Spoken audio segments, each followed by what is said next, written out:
Heads up. Here we go.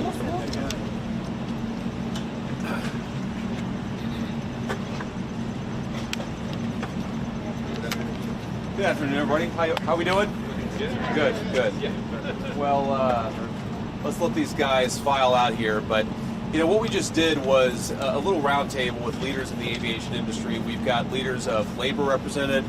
We've got leaders of the businesses that are, of course, making the airline industry run. And I just wanted to hear from people about the stresses of the aviation industry in light of the fact of the shutdown. And here's what I found out. It actually worries me a great deal because I think that as much as delays have gotten worse over the last couple of weeks, everybody here is very worried that we're going to see more delays, more stresses on the people who are actually making the aviation system run, and more problems for both the consumers but also the great workers who actually make this incredible shining jewel of the American economy actually work and work on time and work safely. Here are the things that I worry about. I worry about the people who are scanning our bags and making us get through the security line. I worry they're not getting paychecks. They're starting to get worried about how to feed their families and how to pay school tuition and everything else. I worry about the pilots who haven't gotten paid in a long time. I worry about the air traffic controllers who, of course, make this entire system extra safe.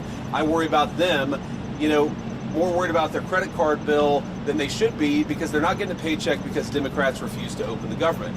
Now, I understand that a lot of Americans are sick of partisanship in Washington, D.C. Trust me, I've been here for 9 months in this job. I am sick of partisanship in Washington, D.C. But this is very, very simple. Every partisan dispute, every policy disagreement, all of these things we can talk about, we can reason through, we can disagree, we can shake hands and compromise on some of those issues, hopefully, but this is something that every single American, Democrat or Republican or Independent, should be able to agree on. Open the government. Stop this craziness and open the government. It's causing way too many problems, and some of the folks behind me are the people who are dealing with the problems. Now let's just recap exactly what's happened politically in this town related to the government shutdown. We have had now multiple votes to reopen the United States government. The House of Representatives has voted affirmatively to reopen the United States government. 52 Republicans and 3 Democrats consistently vote to reopen the United States government, but we need 60 votes. So all we need to end the craziness, to pay the air traffic controllers, to pay the TSA agents, to pay the pilots, to make sure that food stamp benefits continue to go out to the American people who need them. All we need is 5 reasonable Democrats to join 3 moderate Democrats and 52 Republicans to reopen the government. I want to let Sean Duffy say something, but before I do, I just want to say to any Democrat in the United States Senate, we are happy to talk about any policy issue. We're happy to talk about health care policy. We're happy to talk about tax policy. We're happy to talk about regulatory policy, but not at the point of a gun. You do not get to take the American people's government hostage and then demand that we give you everything you want in order to pay our air traffic controllers. It's a ridiculous set of demands. Let's reopen the government, and then let's sit down and talk about how to compromise on policy for the American people. Sean? Appreciate it, Mr. Vice President. So, first, I want to thank you for calling this meeting of the aviation industry. We have a great coalition, bipartisan coalition, and so thank you for that.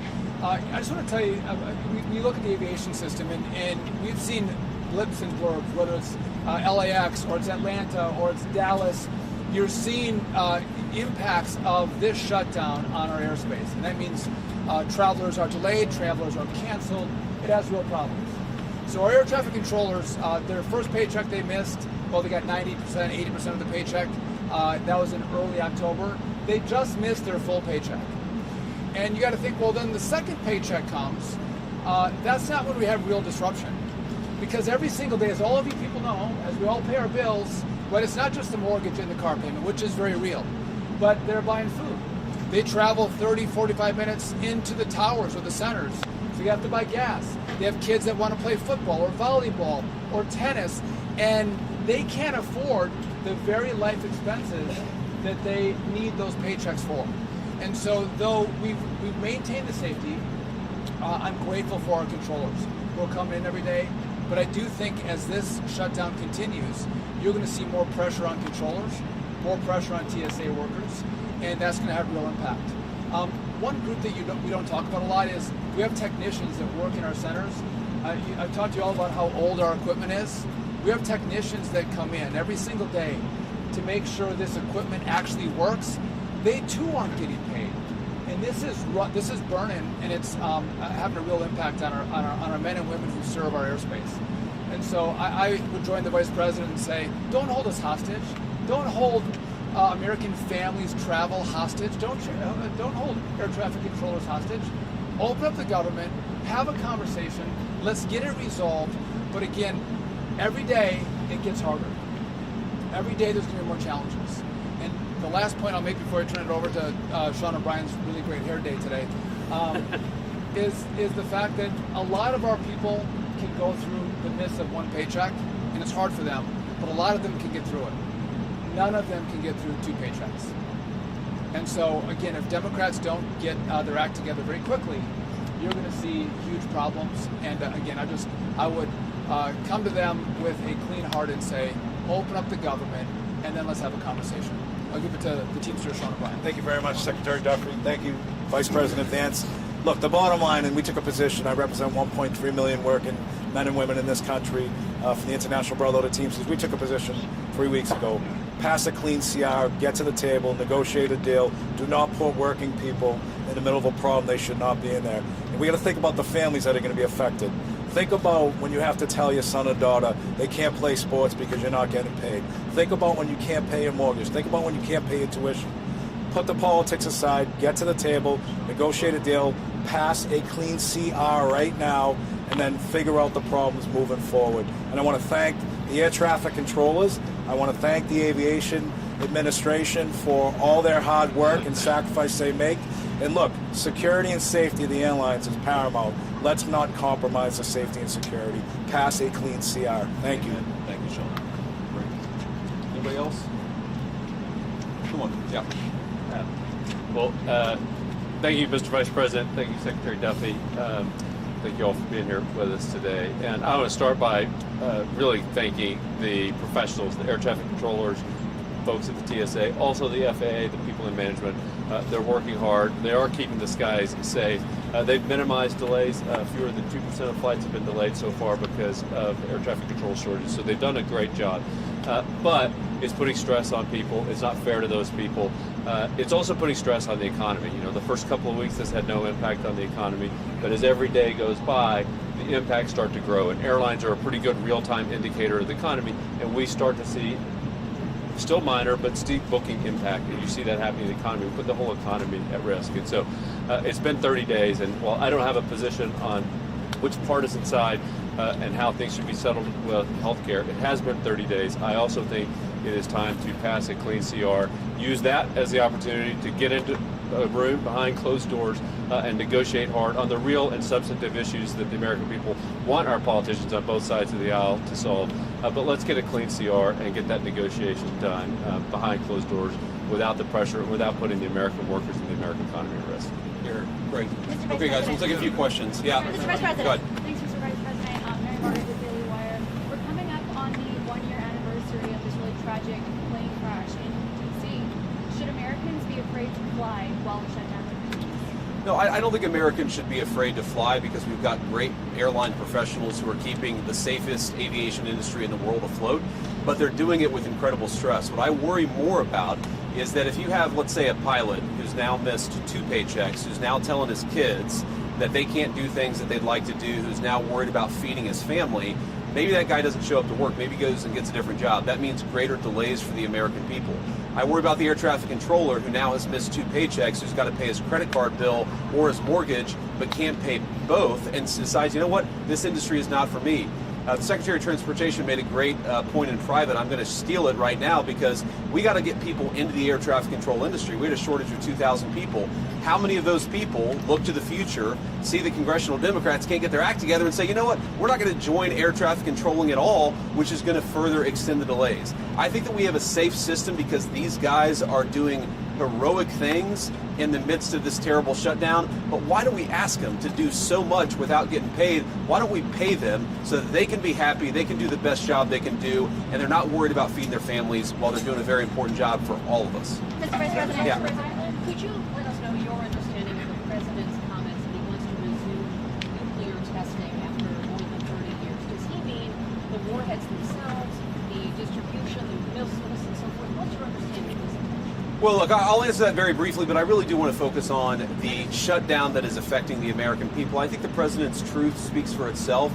We have a big arsenal, obviously. The Russians have a large nuclear arsenal. The Chinese have a large nuclear arsenal. Sometimes you've got to test it to make sure that it's functioning and working properly. We've been working very closely, even with nations that we don't have the best relations with, to try to limit nuclear proliferation. The president's going to keep on working on that, but it's an important part of American national security to make sure that this nuclear arsenal we have actually functions properly, and that's part of the testing regime. To be clear, we know that it does work properly, but you got to keep on top of it over time, and the president just wants to make sure that we do that. Mr. Vice President, Kelly Meyer with News Nation, and my dad's a pilot, so thank you for what you're doing to keep this guy safe. I wanted to ask you, I know you said that you're going to talk with folks on Capitol Hill after they open the government back up. If this keeps going on, would you consider getting everyone together like you did before the shutdown here at the White House to talk? And just quickly on nuclear, does the new testing make the world less safe? So I'm not going to answer. I've answered all the questions about nuclear testing that I'm going to answer. I want to talk about the government shutdown here, and I'd like to focus the questions there. But to your point, look, I've never said we're not going to talk to congressional Democrats until they reopen the government. What I've said is we are not going to give in on policy demands under the threat of hostage taking. I mean, if any moderate Democrat or any Democrat period from the United States Senate wants to come over, they're welcome to walk into these doors in an hour. I'm happy to talk to them about how to end the government shutdown, but it's actually very simple because there's a clean CR, as you heard from everybody, that would reopen the government. What we're also saying is that we're not going to allow anybody, Democrat or Republican, to effectively threaten any policy demand and to place that upon reopening the government. Reward hostage taking. If Democrats want to talk about healthcare policy, let's talk about healthcare policy. If they want to talk about tax policy, let's talk about tax policy. They don't get to come in here and say, you give us everything we want, or we're going to shut down the government and not pay our pilots and not pay our air traffic controllers. It's ridiculous, disgraceful, irresponsible behavior. There have got to be 5 more moderate Democrats in this entire city who are willing to work with us to reopen the government. Mr. Vice President, on the issue of the shutdown, there is the concern about 42 million people losing their SNAP benefits. Of course. Over this weekend. The administration's moved a lot of money around to pay troops, to pay federal law enforcement, and is telling Congress it can't move money around to pay at least some of those benefits. Why not? And would there be some push perhaps in the next 48 hours to try to do that so Americans don't go hungry this weekend? Well, here's the problem. If you go back to previous government shutdowns, what has happened is that sometimes the president has tried to make the shutdown as painful as possible on the American people. I give the President of the United States great credit and the entire team for trying to make this as painless as possible. The Democrats are acting irresponsibly. He doesn't want the American people to suffer because of it. But look, right now, this government, this administration, we're like guys running around, with a leak in a damn wall, trying to plug it with bubble gum. And we plug one spot with bubble gum, and we plug another spot with bubble gum, and we plug another spot with bubble gum. Why don't the Democrats just stop this entire charade and reopen the government so that we don't have to try to make this thing work on a shoestring budget, which is what we're trying to do. The unfortunate reality, and we're starting to see this with our aviation industry, we're going to find out the hard way with SNAP benefits. The American people are already suffering, and the suffering is going to get a lot worse. Not because the President of the United States has failed to make the shutdown painless. He's tried to do everything that he can to make it as unpainless as possible. The reason that pain is coming and the reason it's building is because we're not passing the clean bill to reopen the government. It's a very easy thing to do. So you're not... Thank you, Mr. Vice President. I'm Monica Page with Frontline Turning Point USA. On the government shutdown, of course, we're approaching Thanksgiving, we're approaching the holidays. What could travel look like, if the Democrats don't open the government in time? So I'm going to let our great Secretary of Transportation answer this question. Look, it could be a disaster. It really could be. Because at that point, you're talking about people have missed 3 paychecks. They've missed 4 paychecks. How many of them are not going to show up for work? You take the TSA lines that are already too long, even right now, and say half of those people don't show up for work. Not because they're not hard workers or good people, but because they've got to find a different job to feed their families. What happens when the security lines are not an hour long, but they're 4 hours long? What happens when pilots start not showing up for work because they're so focused on paying the bills they can't fly the plane safely? That's going to lead to massive delays. We want people to be able to get home for Thanksgiving. We want people to be able to travel for business, to make this entire engine of commerce work. We want the aviation industry to work. It's not going to work unless the Democrats reopen the government. These guys are doing heroic things to make it work as well as it possibly can, but every single person that I talk to a word, they are worried that the delays are going to reach a point where it makes it very, very hard for the American people to fly. Sean, So to answer your question, our traffic will be snarled, right? It'll be a disaster in aviation. And just I'm going to steal, you stole my point, I'll steal one from Scott Kirby from United.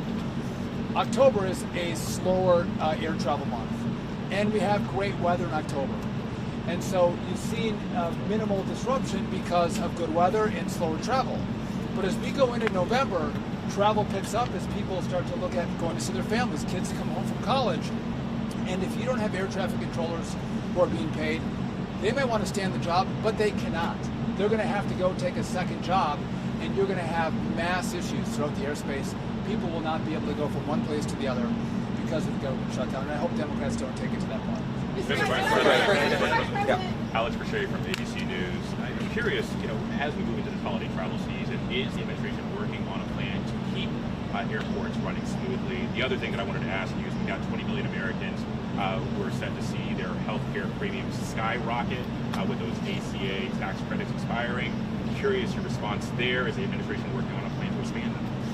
Why don't you take the question about what we're trying to do to try to limit the effects of the shutdown on aviation? I think Sean is a great person to address that, and then I'll address the health insurance premium question. Yeah, so we're working closely with NATCA, our air traffic controllers union, our technicians who work to keep the equipment safe and operational.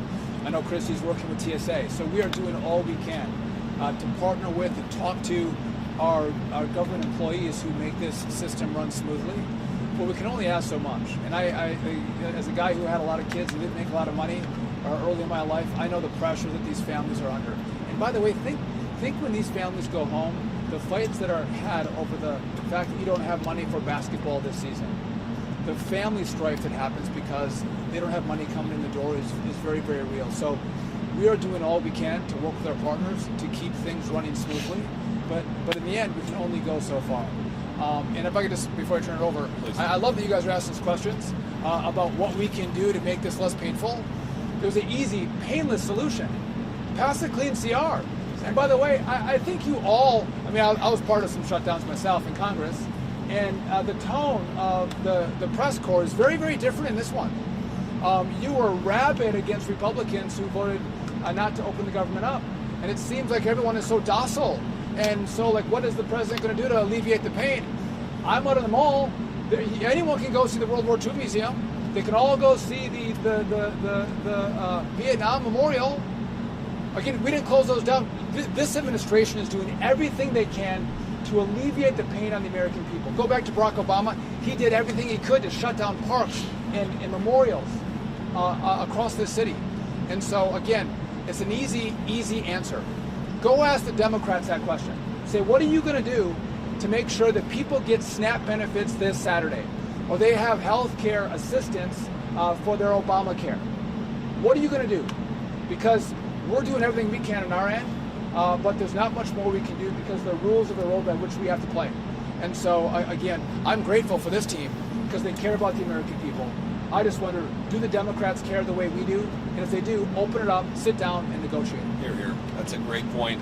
I want to answer the question about health insurance premiums because, look, we don't want the American people's health insurance premiums to go up. We're very worried about this. The president's been talking about this since before we even took office, that we're inheriting a healthcare system that has suffered some real problems under the Biden administration. Because of that, you're seeing health insurance premiums skyrocket. Now, here is our very simple proposal to the Democrats. Let's sit down and come to a compromise and work it out. And you know what the Democrats' response to that is? Give us everything we want or we're going to shut down the government and keep it shut down. That is not reasonable behavior. That's not how you do compromise in this town. That is the way that the Democrats have operated. They are trying to take a hostage and we can't reward that behavior. If we do that, If we say, yes, of course, we'll give you everything that you want if you reopen the government, you know what's going to happen? In 3 months, they're going to come back to the administration and they're again going to say, we're going to shut down the aviation industry. We're going to deny people SNAP benefits unless you give us exactly what you want. That's how a child behaves. That is not how a responsible governing party behaves in the United States of America. And let me make one final point, and then we'll cut out of this press conference. Look, I've been a little bit unfair, and I want to correct this, because when I say that Democrats have shut down the government, it's actually the far left side of the Democratic Party, because to their great credit, 3 moderate Democrats joined 52 Senate Republicans to vote to reopen the government. We need 5 more reasonable Democrats to put the American people first and reopen the government. That's all that we're asking. Let's talk about health care policy. Let's make sure that we ensure that Americans' health insurance premiums don't go up. We want that, and we're willing to work with people for it, but they've got to reopen the government first. Sean came from a background not that dissimilar from mine. Sean O'Brien came from a background not that dissimilar from mine. There are moms and dads who are fighting right now because they're worried about not being able to pay the credit card bill and the mortgage bill. There are parents who have to look their kids in the eye and say, you know what, we're not going to do football this year. We're not going to do basketball this year because I can't pay for it because the federal government is shut down and I'm not getting a paycheck.